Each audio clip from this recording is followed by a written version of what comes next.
Aristotle said, there is only one way to avoid criticism. Do nothing, say nothing, and be nothing. What is our addiction to caring what people think? Well, it's an evolutionary adaptation, that's for sure, because our ancestors live in small tribes. We cared about the status quo. We cared what people thought of us because it could be a death sentence. If the tribe didn't like us, they could kill us or kick us out. We'd have no access to mates or food. You had to maintain a social order where everybody was equal. This was the egalitarian, fiercely egalitarian way of life for our hunter-gatherer ancestors that evolution figured out through hundreds of thousands of years. And then we started farming, hoarding resources, weapons to protect that plot of land where you're growing your resources. And this led to war, to money, to commerce, to everything. And of course, I love the modern world. I love technology. I love all these things we can do. But I'm under no illusions that the modern environment is natural for humans. It's not.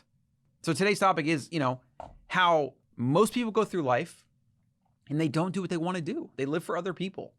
It's so tragic. It's such a waste. In fact, one of the top 5 regrets of the dying is I wish I wouldn't have lived my life for others and lived for myself. Imagine that. You're 70, 80, you're on your deathbed, or maybe you get diagnosed with cancer early on, 50, and you're laying there, your kids are 8, 9, 10, I don't know, growing up. You're not going to see their future. You're not going to be able to do the things you wanted to do. You never took a trip to Europe or Asia or any of the things you wanted to do. You didn't start that business you want to do. You didn't write that play or that book or that thing that you had inside of you. How are you going to feel? Visualize it. This is known as negative visualization. This is a technique that Stoics use. I highly recommend it. I think about the death of people I love all the time because it helps me realign to the moment, to gratitude, to what's important. It's tragic that people live their lives. They stifle their creativity and things they want to do because they're so worried about what somebody may or may not say. And guess what? Most of the time, our fears don't come true. I believe it was Mark Twain that said, I've had a great many troubles in my life at my old age, most of which never came true. And of course, I paraphrased that and botched that. But it's so true. Think about the amount of things that you're always so worried about, like over the past 10 years, most of which didn't come true. The things that you were nervous about that turned out great, or that wasn't a big deal, or that nobody really cared about. The mistakes you made that you thought everybody was going to laugh at you and poke fun and post all over your Facebook about how you're an idiot. Yet nobody did that. What the hell are you so afraid of?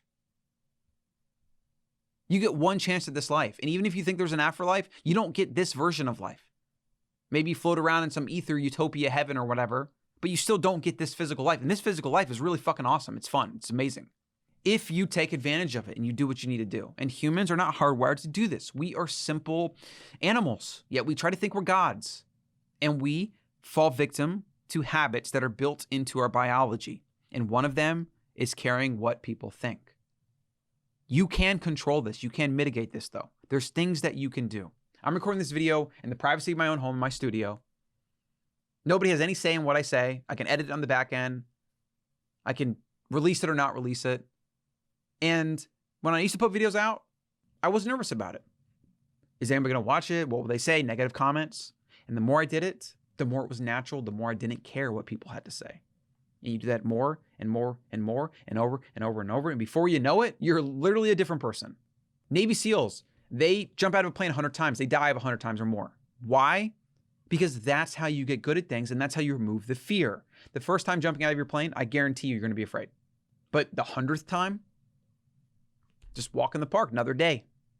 You can take baby steps. You can micro step. You can micro evolve to things where you could fly under the radar. Wait till you get results before you announce your big thing or your business or whatever. Wait till you have customers. Don't tell people about your goals or plans. A lot of times people are just going to try to shit on them anyways because you're disrupting the status quo. People want you to stay in your little box. But if you want more for your life, you have to step out of that box, get in a bigger box, then step out of that box again. And every step of the way, there's going to be people trying to keep that lid on that box. They want you to stay in that box because you're a threat to them. You're a threat to what they think about you. And potentially you're a threat to their way of life. Well, if Joe makes a bunch of money, what does that say about me? I feel like I'm smarter than him. Why does he get to make all this money or whatever? You see this all the time, everywhere. So much of society is built on this. Rich, middle class, poor, whatever. You go in a neighborhood, you all make the same amount of money. You buy the same cars. You compete with each other. You complain about your neighbors are doing this, whatever. You call them, you report, you do all these things. Like humans are not designed for a world where we have fake processed food. We stay in one place at all times. We don't move very often. We have all these strangers around us that we don't know. We're not built for this. And that's why we have so many of the problems that we have. Tribalism, racism, bullying, malnutrition, obesity. heart disease, cancer, things that didn't even exist in the hunter-gatherer world. So if you want to do anything great, you have to fight through those natural, biological, psychological things built into you, because those things want you to stay safe. They want you to not disrupt the status quo. They want you to not garner ill will or comments or anything socially risky, because that could be a threat to your survival. That's what your biology thinks. To circumvent that, you have to find strategies, step by step, whatever that is. And that's why you see it takes people a long time to really come into their own skin to become who they are. When I was 21, I'm not the same person. In fact, I'm generally not the same person I was a year ago, because I'm always evolving. I'm always shedding that skin and growing into a newer skin. I'm happy for that. Like, I want to always be doing that, because that means I'm growing. If I am in the same place I was a year ago, I'm probably stagnating. I'm probably not doing what I should do. So I'm always looking for opportunities to grow. And honestly, as an actionable bit of advice, get a camera, get your phone, put it on landscape mode, and just talk to it, and then put it on YouTube. Like, even if you have no aspirations whatsoever to be a YouTube star or an influencer or anything, just do it for therapy. Talk about an idea you care about. Talk about something you're passionate about. Film your hobby and just put it out there. Don't worry about thumbnails or SEO or titles, whatever. Just like call it something and just do it. Do it for personal development. Do it for yourself. And yes, you should release it. You should put it out there, because it's real then. It's not just you talking to a screen and then letting it sit on your hard drive. Do it for the sake of pushing back the opinions. You know, think about opinions like this. Like, all these opinions around you, it's like this bubble, and it keeps pushing you back to whatever level you keep that bubble up or retracted. If you have a small bubble, all these opinions push on you wherever that bubble is. And every time you increase that bubble, those opinions get pushed further away, till eventually you have such a big bubble that you can't even see the opinions. They're a mile away, because that's how big your bubble is. Huge bubble around you. That's all based on you and what you want and your values and what you believe, not what other people are trying to get into your head. It's a tragedy that so many people will end up on their deathbeds regretting the things they didn't do, and they will have no time. So do something about it. Start today. Find what your flavor is. Find your strategy. Constantly evolve. Constantly shed your skin. Constantly jump from one box to another. And don't let people, the world, society, family, friends, partners, don't let them keep you in a smaller box.